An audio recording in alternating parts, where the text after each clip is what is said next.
আসসালামু আলাইকুম। ভেবে নিয়েছিলাম যে বিএনপি আওয়ামী লীগ থেকে শিক্ষা নিয়েছে যে তারা এই নাস্তিক মোরতাদ ধর্মের ঠিক নাই জন্মের ঠিক নাই, এই ধরনের লোক দিয়ে তারা দেশ চালানোর কারণে শেখ হাসিনা কিন্তু একা দুর্নীতি করে নাই।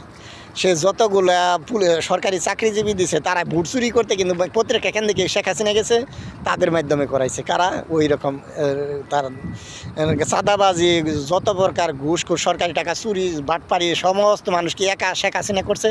তাদের সাথে যারা আছে তাই সাথে করছে।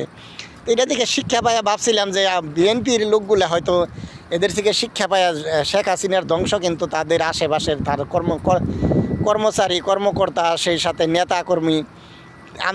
আমি মনে করেছিলাম তাহলে বিএনপি শিক্ষা দিয়ে এদের কাছ থেকে শিক্ষা নিয়ে হয়তো আলেম সমাজকে তাদের সাথে নিবে, যারা সরকারি টাকা চুরি করবে না, চাঁদাবাজি করবে না, ওই ধরনের লোক সৎ মানুষকে তাদের দলে নিয়োগ দিবে, তাদের নেতাকর্মী বানাবে। কিন্তু আফসোসের বিষয় তারা এখনও সেই শিক্ষাটা তাদের মাঝে সেই বুঝটা আসে নাই।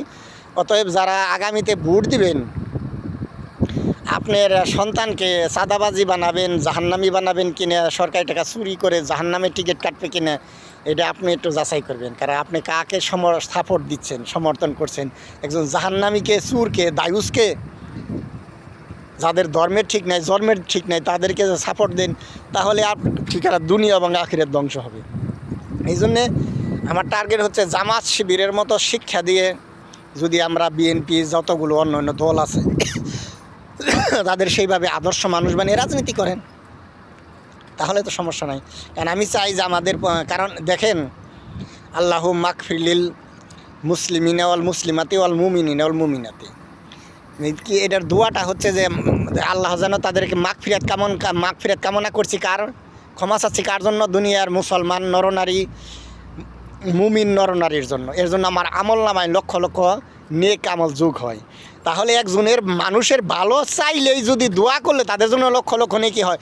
আর রাজনীতি এমন একটা জিনিস, আপনি চাবেন তো সেই সাথে আপনি এদের ভালো করতেও পারবেন। কারণ একজন নেতা 18 কোটি লোকের জন্য তাদের উপকার করতে পারে, তাদের আইন পাশ করে, শিক্ষা ব্যবস্থা পাশ করে, শাসন ব্যবস্থার মাধ্যমে তাদের পাপ থেকে বাঁচাতে পারে, অপরাধ থেকে বাঁচাতে পারে, এবং সেই সাথে অপরাধ এবং পাপ সম্বন্ধে শিক্ষা ব্যবস্থা শিক্ষা দিয়ে অপরাধ এবং পাপ সম্বন্ধে জানাইতে পারে। কিন্তু আফসোসের বিষয় এটা কি হচ্ছে, এই যে 53 বছরে যে অপরাধগুলো বাংলার জমিনে হচ্ছে, যে পাপগুলো হচ্ছে, এগুলো কি পাঠ্যপুস্তকের অন্তর্ভুক্ত করছে? নেতার কি বাপের টাকা দেয় শিক্ষা প্রতিষ্ঠান চলে? 18 কোটি জনগণের ট্যাক্সের টাকা দিয়ে। তাহলে 18 কোটি জনগণের ট্যাক্সের টাকা দিয়ে যদি আমরা শিক্ষা ব্যবস্থা চালাই, যে রিজিকের 4টা স্তর, নারী পুরুষের হক অধিকার, যে বিভিন্ন স্তরে স্বামী ছেলে মেয়ে, শ্বশুর শাশুড়ি, স্বামী স্ত্রী, যে আমাদের এই যে সম্পর্কগুলো আছে, এদের কি হক অধিকার, এইসব বিষয় তুলে ধরা। যে আমার মাতা পিতা, আমরা সন্তানকে আদর্শ, আমরা কি করি, ডাক্তার ইঞ্জিনিয়ার বানাই, কোটি কোটি টাকার মালিক বানাই, কিন্তু আমাদের দেয়া পাঠায় বৃদ্ধাশ্রমে। এর কারণ কি? কারণ মাতা পিতার হক অধিকার সম্বন্ধে জানি না। স্বামী স্ত্রীর হক অধিকার না জানার কারণে তো ডিভোর্সের পরিমাণ বাড়ছে, তালাকের পরিমাণ বাড়ছে। তো আমরা এই জন্যই আমাদের এইসব বিষয় তুলে ধরা এবং হারাম উপার্জন বিষয়ে, রিজিকের 4টা স্তর এবং কীভাবে রিজিকটা বাড়ে, এইগুলো সরকারি পাঠ্যপুস্তকের অন্তর্ভুক্ত করা হয় না। রাজনীতিতে যে জুলুম চলে, এই জুলুমের বিষয়ে ইসলাম কি বলেছে? এই চাঁদাবাজি চলে, চাঁদাবাজির বিষয়ে ঘুষ খায়, সরকারি টাকা চুরি করে, এইসব বিষয়ে কেন নেতার বাপের টাকা লিখবই গেলে? আমরা যে গল্প ছড়া কবিতা শিখি, এগুলার 10 পয়সার তো কাজে লাগে না প্র্যাকটিক্যালি জীবনে। তাহলে আমরা যেগুলো কাজের বিষয়, আমরা ধর্মের বিষয়, সে শুধু মুসলমানকে ধর্মের জানাবে, সেই সাথে অন্য অন্য ধর্মের অনুসারী, কারণ ধর্ম দিয়ে ব্যবসা করে খাইতেছে। কারণ আমরা এই ধর্ম সম্বন্ধে জ্ঞান না থাকার কারণে, আমরা ধর্মের দিক দিয়ে মূর্খ থাকার কারণে বিভিন্ন মাযহাবা আহলে হাদিস, বিভিন্ন ধর্মের বিভিন্ন শাখা প্রশাখা মানে তারা আমাদের কাছে ব্যবসা করে খাচ্ছে।